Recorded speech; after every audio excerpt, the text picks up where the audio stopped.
hakikatnya ilmu itu adalah bersumber dari Allah Subhanahu wa ta'ala.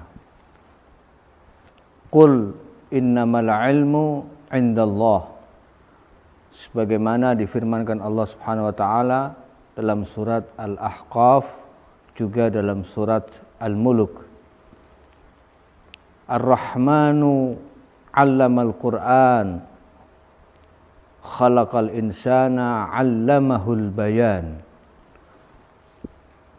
Allah Subhanahu wa ta'ala yang Maha Rahman, yang menciptakan manusia dan mengajarkan Al-Quran, serta mengajari manusia itu penjelasan-penjelasan tentang isi kandungan daripada Al-Quran.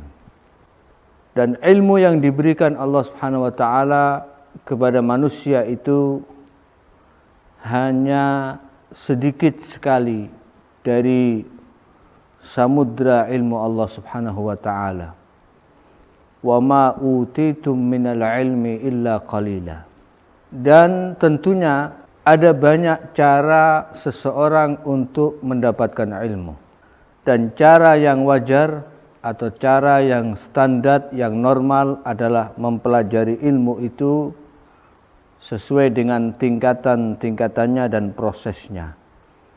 Baik itu di lembaga-lembaga pendidikan ilmu seperti madrasah, pesantren, dan seterusnya.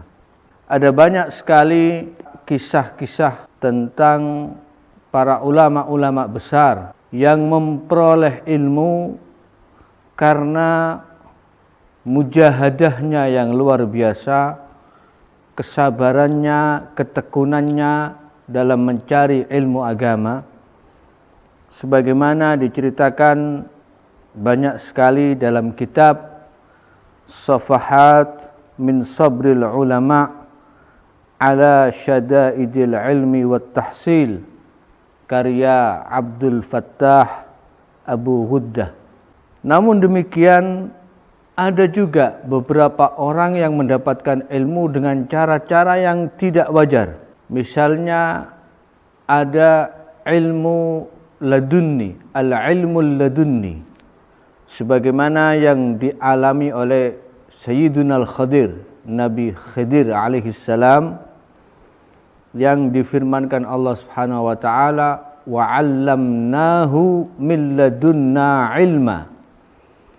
Seorang hamba yang diberi kenabian oleh Allah Subhanahu wa ta'ala dan diberikan ilmu ladunni. Ada juga beberapa orang yang mendapatkan ilmu atau futuh untuk mendapatkan ilmu karena sebab-sebab tertentu. Contohnya, saya ingin ceritakan seorang ulama besar, yaitu Al-Habib Muhammad bin Husain Al-Habsyi, ayah dari Al-Habib Ali bin Muhammad Al-Habsyi, sahibul maulid, yang kitab maulidnya dikenal dengan Maulid Simtud Durar, atau yang biasa kita sebut dengan Maulid Al-Habsyi. Al-Habib Muhammad bin Husain Al-Habsyi ini mendapatkan ilmu dengan cara yang tidak biasa. Saya mendapatkan cerita ini atau kisah ini secara langsung dari salah satu cicit beliau, Al-Habib Muhammad Anis bin Alwi bin Ali bin Muhammad Al-Habsyi. Jadi saya secara langsung bitalaqi mendapatkan cerita ini. Beliau menceritakan kepada saya, suatu saat Al-Habib Muhammad bin Husain ini sedang melamar putri seseorang. Kebetulan ayah dari si wanita ini suka sekali dengan orang yang pandai ilmu, terutama ilmu nahwu, ilmu alat atau ilmu nahwu. Tentu saja karena waktu itu Al-Habib Muhammad bin Husain belum belajar, mungkin beliau waktu itu waktunya banyak digunakan untuk bermain di masa kecilnya sehingga tidak belajar. Lamarannya ditolak dengan alasan karena kamu tidak pandai dalam ilmu nahwu, bahkan kamu kurang berilmu.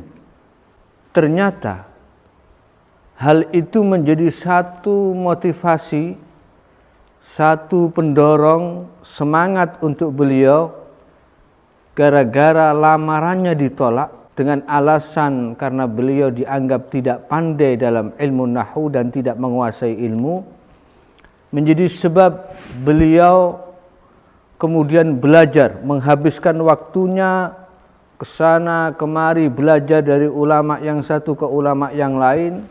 Di antaranya beliau tekuni ilmu nahwu itu mulai dari kitab yang dasar Al-Ajurumiyah sampai kitab yang paling tinggi. Dan sampai akhirnya beliau menjadi seorang allamah, orang alim besar, sampai mengajar, membuka majelis ilmu, dan banyak para santri yang berdatangan menuntut ilmu kepada beliau. Termasuk pada akhirnya ayah si wanita ini yang tadinya ditolak lamarannya justru menjadi murid beliau, ikut duduk di majelis ilmu yang beliau di dalamnya mengajarkan ilmu. Sampai kemudian beliau menjadi Muftil Haramain Syarifain, yaitu seorang ahli fatwa yang diakui dan dikenal di Al-Haramain Asy-Syarifain. Ini salah satu contoh. Karena lamaran ditolak, akhirnya dia menjadi seorang ulama yang besar. Saya beri contoh satu lagi. Ini diceritakan oleh Syekh Hisham Al-Burhani, seorang ulama besar dari Syam, dari Dimishq, cucu dari Syekh Sa'id Al-Burhani. Beliau menceritakan sebuah hadithah waqi'iyah, satu kejadian yang memang ini nyata terjadi di Syam, di Dimishq atau di Damsyik. Di Damsyik itu ada satu turbah masyhurah, pemakaman yang sudah dikenal. Di situ dimakamkan banyak ulama, banyak syuhada, banyak orang-orang alim, orang-orang besar. Suatu saat ada seorang wanita datang ke pemakaman itu menemui seorang haffar. Haffar itu maknanya tukang gali kubur. Dia bilang kepada si haffar, si tukang gali kubur, tolong galikan kuburan untuk anak saya yang meninggal dunia. Digalilah kuburan, tidak lama datang jenazah putranya ini, tapi hanya sedikit orang yang mengantarkan, tidak banyak. Begitu dimasukkan ke dalam makam oleh si haffar, ketika diletakkan ke dalam makamnya, liang lahatnya, si haffar atau tukang gali kubur ini kaget. Dia melihat kuburan itu tiba-tiba luasnya seluas pandangan mata. Bahkan tiba-tiba di sana dia melihat taman-taman yang indah, kebun-kebun yang indah yang belum pernah dia lihat sebelumnya. Menjadi raudhah min riyadhil jannah, taman-taman surgawi. Kemudian dia menyaksikan ada dua malaikat yang datang menunggangi kuda.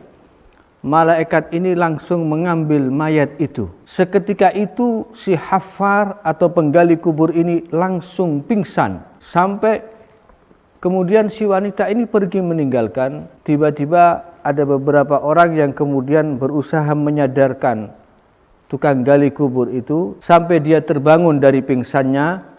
Diangkat dia dari kuburan itu. Ditanya, kenapa kamu pingsan? Dijawab, tadi saya melihat begini.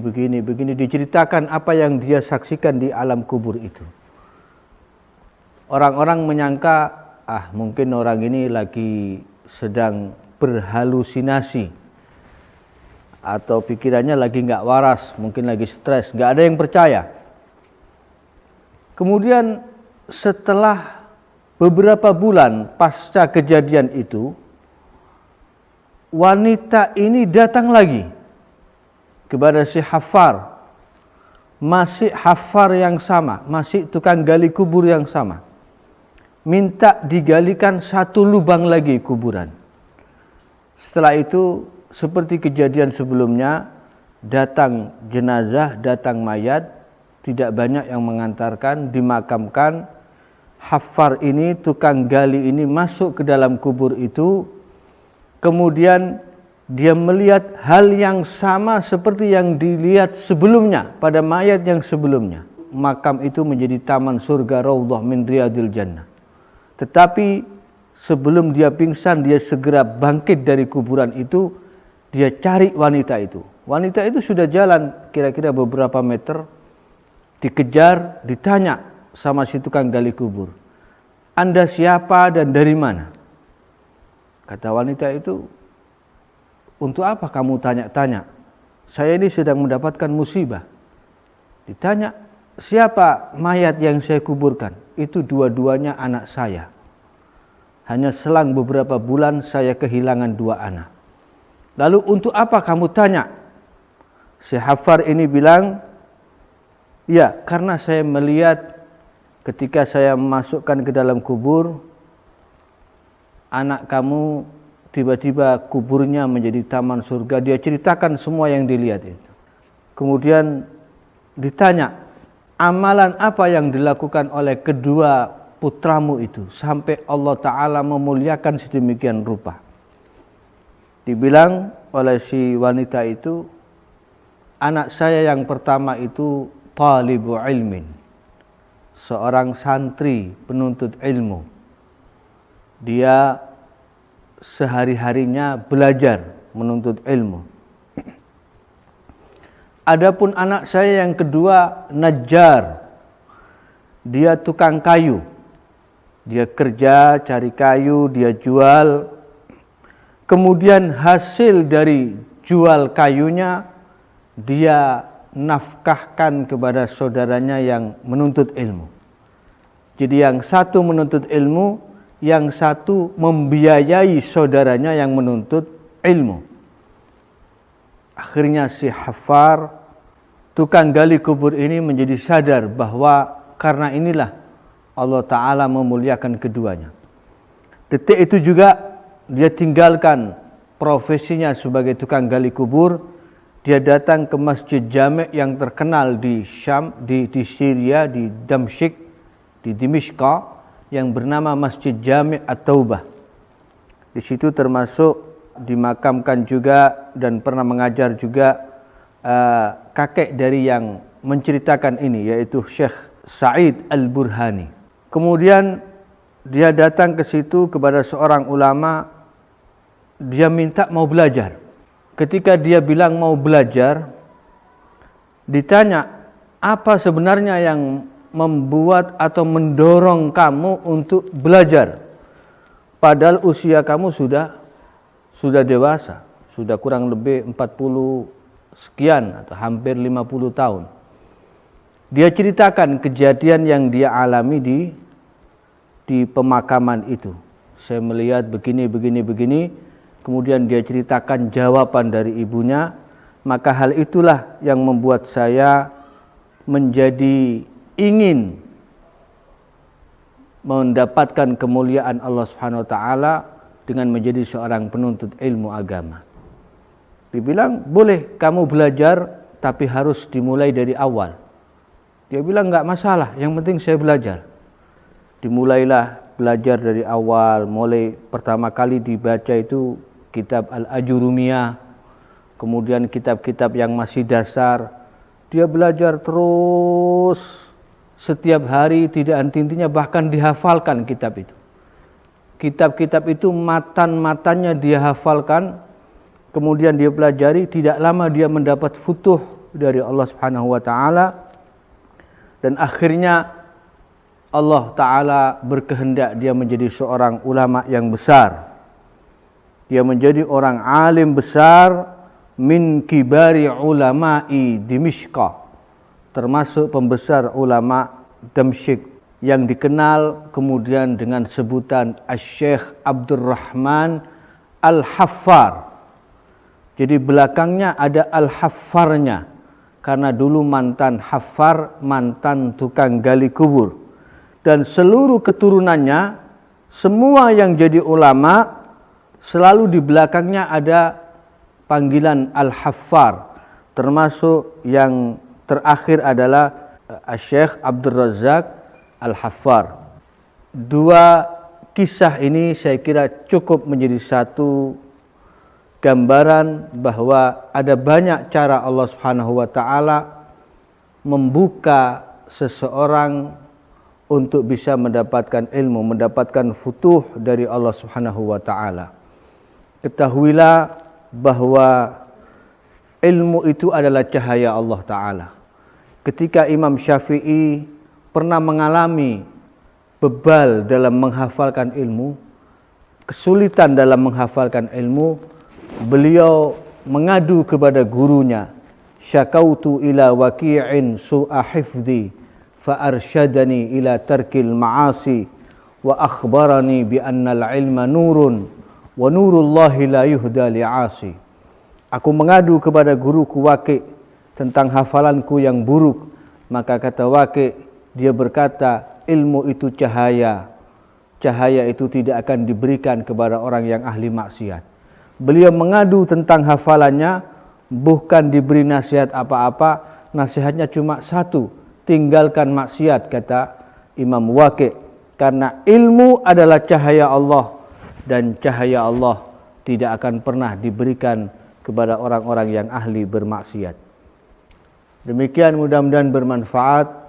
Wallahu ta'ala alam bisawab. Wassalamualaikum warahmatullahi wabarakatuh.